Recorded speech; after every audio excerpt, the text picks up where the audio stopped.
تمام احکام اللہ کی حدیں ہیں، اور جو شخص اللہ اور اس کے پیغمبر کی فرما برداری کرے گا اللہ اس کو بہشتوں میں داخل کرے گا جن میں نہریں بہ رہی ہیں،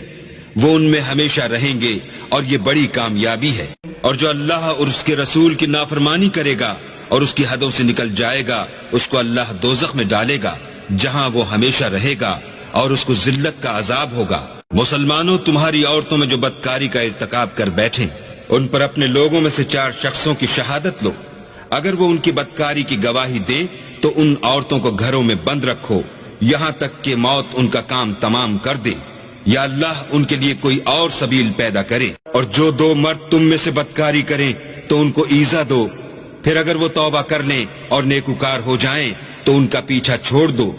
بے شک اللہ توبہ قبول کرنے والا اور مہربان ہے۔ اللہ انہی لوگوں کی توبہ قبول فرماتا ہے جو